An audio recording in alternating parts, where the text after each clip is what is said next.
Bismillah, salatu wassalamu ala rasulillah wa ala alihi wa sahbihi wa mawalah amma ba'du. Sekarang kita akan mengaji mandi junub. Bismillahirrahmanirrahim. Qala al-mu'allifu rahimahullahu ta'ala wa nafa'ana bihi wa bi ulumihi fid dharain amin. Bismillahirrahmanirrahim. Uslul janabati tining panika mandi junub. Wa ingkana ban lamun bada alaihi panika atas orang janabatun ponapa junub min mujama'atin dari ajiba. Ada seseorang junub karena melakukan hubungan suami istri.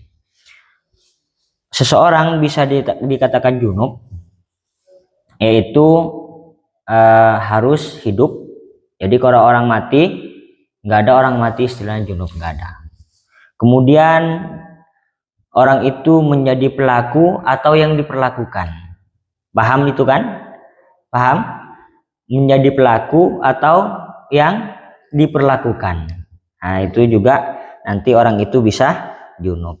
Di sini junubnya apa? Yang pertama karena melakukan hubungan suami istri. Karena melakukan hubungan suami istri. Yang dimaksud hubungan suami istri di sini memasukkan hasyafah, baik itu hanya kadarnya saja yang dimasukkan ke dalam farji, baik itu meskipun tidak disengaja memasukkan hasyafah ke dalam farji tidak disengaja, atau misalkan zakarnya lumpuh, dia bisa masuk, zakar itu bisa masuk ke dalam farji, itu butuh bantuan tangan misalkan. Nah, itu juga orang itu nanti dikatakan junub. Ini kan terpaksa masuknya zakar, ia tak mau masuk tapi dipaksa untuk masuk. Nah, ini juga dikatakan junub nantinya. Atau tidak syahwat.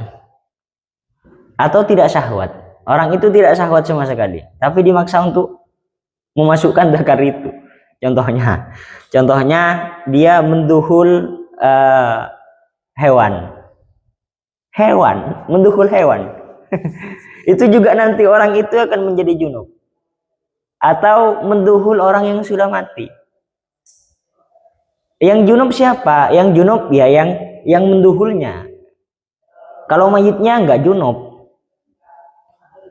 Terus misalkan contoh lagi menduhul duburnya seorang laki-laki, ini yang parah ini. Saya nggak habis pikir dengan orang-orang yang kelakuannya seperti ini. Masa di dunia nggak ada laki-laki yang tampan, kemudian perempuan yang cantik? Masa nggak ada di dunia itu? Coba pikir lagi. Masa syahwat sesama jenis sih? Laki-laki yang sama laki-laki, perempuan yang sama perempuan. Emangnya nggak ada satupun di dunia cowok yang tampan-tampan, kemudian cewek yang cantik-cantik? Kenapa harus syahwat terhadap sesama jenis? Kenapa harus syahwat sesama jenis? Kenapa nggak yang laki-laki syahwat ke perempuan, yang perempuan syahwat ke laki-laki? Kenapa? Sekarang banyak, bukan hanya di luar negeri, Indonesia sekarang banyak yang laki-laki syahwat sama laki-laki, perempuan syahwat sama perempuan. Ini seperti ceritanya kaumnya Nabi Lut di saat Nabi Lut itu kedatangan tamu malaikat. Karena kebiasaan kaumnya Nabi Lut itu kan ya yang laki-laki syahwat sama laki-laki. Nah, yang kebetulan tamu Nabi Lut itu adalah laki-laki. Padahal itu para malaikat. Padahal itu malaikat yang mau diduhul sama kaumnya Nabi Lut. Ini nggak habis pikir saya terhadap orang-orang yang kelakuannya seperti ini. Masa di dunia ini nggak ada satupun laki-laki yang tampan, kemudian cewek-cewek yang cantik? Kenapa harus syahwat sama laki-laki? Kenapa harus syahwat sama sesama perempuan? Ini yang saya nggak habis pikir. Kemudian juga dia menduhul tapi zakarnya dibungkus dengan kondom. Jadi zakarnya dibungkus dengan kondom, itu juga menyebabkan orang itu nantinya dikatakan junub. Meskipun tidak inzal. Karena ada hadis Nabi yang berbunyi begini, idal takol hitanani faqad wajaba al-ghuslu fa illam yunzil. Jika ada dua hitan yang bertemu, maka wajib baginya mandi besar meskipun tidak inzal. Meskipun dia inzal, wajib mandi besar. Nah. Terus au khuruji manyin utaba keluar mani binaumin kalaban sebab tedung au ghairihi utaba lenah tedung. Orang itu juga bisa dikatakan junub kalau keluar mani baik itu tidur atau tidak tidur. Yang tidur ini ya karena mimpi basah. Mimpi basah itu juga orang itu nantinya dikatakan junub. Atau tidak tidur ini apa maksudnya? Ditangani sendiri. Dakarnya ditangani sendiri. Nah, ini juga junub. Terus berbicara tentang mani. Itu kan ada mani, ada madhi, ada wadi. Mani itu apa?